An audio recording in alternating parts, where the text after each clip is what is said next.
SMS classroom එකට ඔයාලව ආදරයෙන් පිළිගන්නවා. අද මම පෙන්නන්නේ අත්මෝස්තරයක්. මේක ඇත්තටම මහගන්න පහසුයි. බලන්න කොහොමද මහන්නේ කියලා. මුලින්ම අත් දෙක මෙතනදී රැලි කරගෙන ඉන්න ඕනේ. මම නම් මෙතන ගැදරින් ෆුට් එක දාලා රැලි කරගෙන තියෙනවා. ඔයගලන්ට නූලක් ඇදලා ඒක රැලි කරගන්නත් පුළුවන්. කැමති විදිහට රැලි කරගන්න පුළුවන්.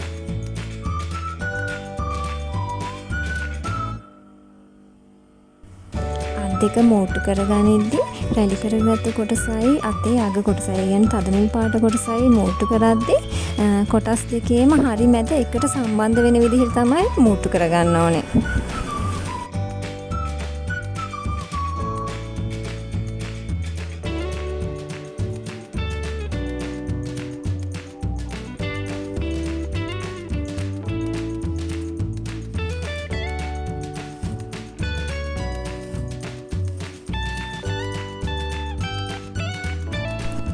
කොටස් දෙක මෝට්ටු කරගත්තට පස්සේ මම මෙතන ඕලොක් කරගෙන තමයි උඩින් මෙහෙමක් ගහගන්නේ. ඕලොක් නැති කෙනෙක් උනත් කමක් නැහැ. උඩින් මෙහෙමක් ගහගන්න. ඒතකොට අත හොඳට නීට් එකට හිටිනවා.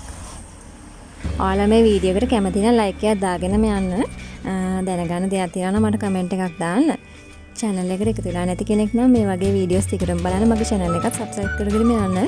එහෙනම් ඉතින් ඔයාලා හැමෝටම සුබ දවසක්.